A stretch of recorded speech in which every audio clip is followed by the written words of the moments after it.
Muslims. Mighty, mighty Muslims. We fight for justice. We fight for justice. We fight for peace. We fight for peace. We fight for justice. We fight for justice. We fight for peace. We fight for peace. The next brother I want to bring on is a true example of that. That's our brother Nihad Awad from CAIR. Please come on, brother, and share with us, inshallah, some of your words. Thank you. Bismillah ar-Rahman ar-Rahim. Assalamu alaikum wa rahmatullahi wa barakatuh. Peace be with you all. Jazakumullah khair. May Allah bless you. Thank you. May God reward you. Thank you all, Muslims and people of other faith who are here. I have heard all the good speakers, sisters, brothers, reminding us of one very important point about who we are as human beings. Allow me to remind ourselves, Muslims, of a very important verse in the Quran. And allow me to share this beautiful verse of the Quran for those people who are not Muslim here. Because this verse in the Quran really describes the problem that we have today in this society and everywhere else. God says in the Quran, "O mankind, we have created you from a single male and female, and we made you into nations and tribes so that you know one another. The most honorable of you in the sight of God is the most righteous one." Have you heard of this verse before? Raise your hand. This verse makes sure that we are all equal. That we are all equal, and we have to be treated equally by each other because we are equal in the sight of God. Now, what happened? In this verse, we are told to know one another, to appreciate one another. Why? Because we are different of skin colors, backgrounds, ethnicities, but we all come from the same two parents.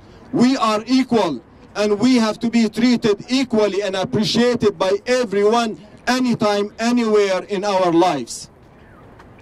Now what happened is people acquired a new disease. It's called supremacy. Supremacy is the disease of mankind, and that's why millions upon millions of people have been killed because they look different than other people. And this is the disease of our society here. For centuries, African Americans and people of color have been treated and mistreated and killed just because they look different than the majority of other people.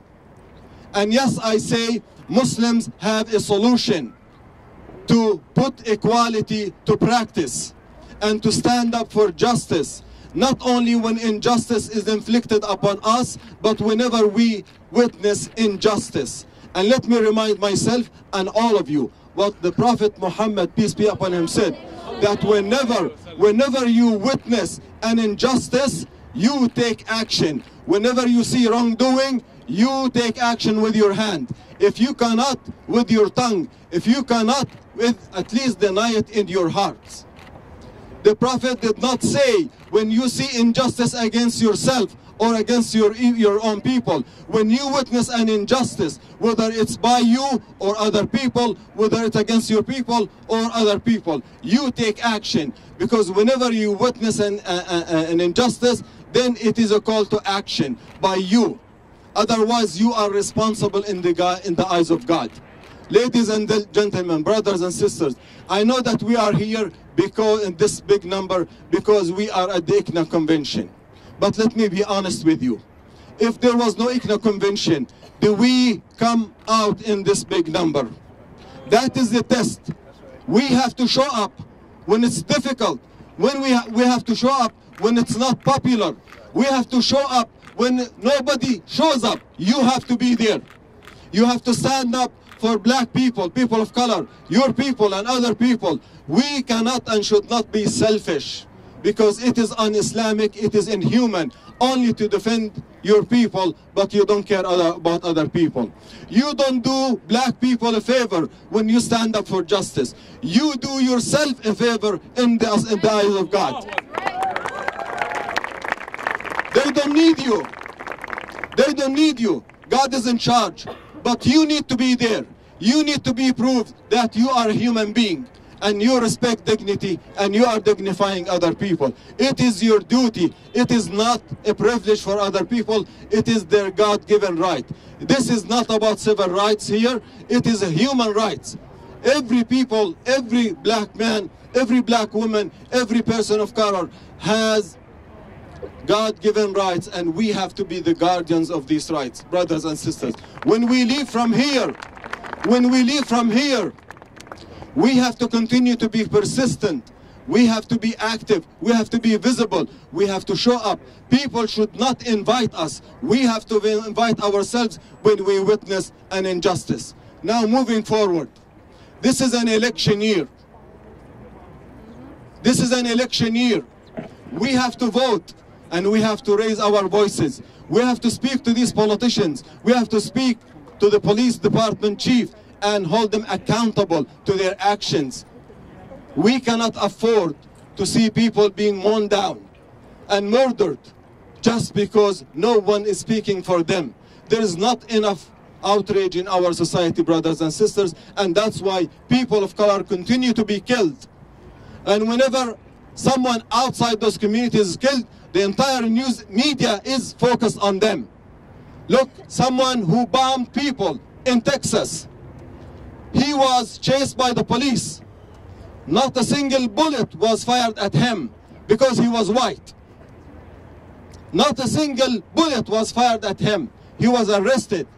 Had he been a black person, had he been Muslim, you can imagine how would he be killed immediately. He was alive and he was arrested alive.